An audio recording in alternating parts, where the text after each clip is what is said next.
Heureuse de vous retrouver pour Cap Sud Sport sur Sport Team. Place aux choses sérieuses du côté de Brazzaville où se déroule la 44e édition du championnat d'Afrique des clubs champions de handball.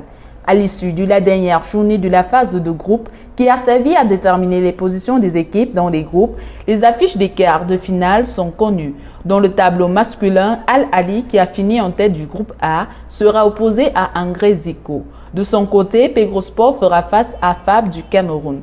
Côté féminin, il y aura des duels primaires de Agosto contre Bandama et Fab face à Al Ali parmi les affiches. Tous ces matchs vont se jouer ce jour. Parlons cyclisme à présent avec le Grand Prix Chantal Biya.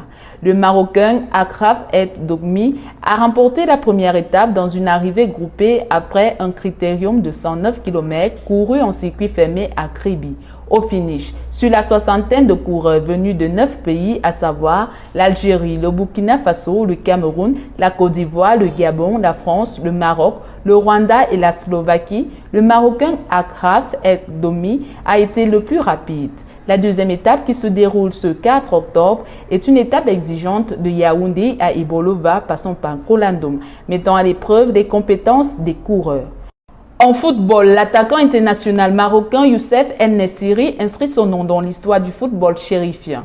Il a inscrit un but ce mardi 3 octobre face au PSV Eindhoven. Cette réalisation lors de la deuxième journée de la phase de groupe constituait son 9e but dans la compétition phare du football de club européen, ce qui fait désormais de lui le seul meilleur buteur marocain de l'histoire de cette compétition. En tennis, pas de chance pour Jabber.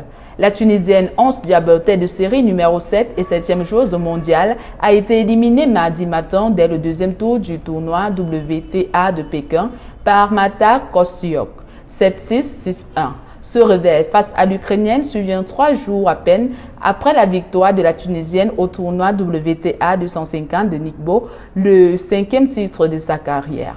Par ailleurs, à propos des qualifications pour les Jeux Olympiques 2024 de volleyball, la Tunisie s'est inclinée devant le Japon. Les volleyeurs japonais ont dominé les Tunisiens par 3-7-0. La Tunisie, qui est pour l'instant logée à la dernière place avec 0 points au compteur dans cette compétition, n'a réussi aucun exploit face à ses adversaires dans le groupe B. Elle espère néanmoins engranger quelques points lors de ses 2 prochains matchs qui vont l'opposer aux États-Unis ce jour et à l'Égypte le 6 octobre prochain. En bourse, ils seront finalement du Camerounais à l'affiche le 28 octobre prochain en Arabie Saoudite. Outre Francis Ngannou, ancien champion de MMA, qui croisera les gants contre l'Anglais Tyson Fury, champion WBC des lourds, un autre duel à l'africaine sera également du rendez-vous avec le Camerounais Carlos Takam, qui affronte le Congolais Martin Bakole le même jour à Riyad. Pour rappel, les deux hommes ont battu au point le Français Tony Yoka en 2023 à Paris, le 11 mars pour Carlos Takam et le 14 mai pour Bakole. Merci pour votre fidélité. Rendez-vous à la prochaine édition de Cap Sud Sport.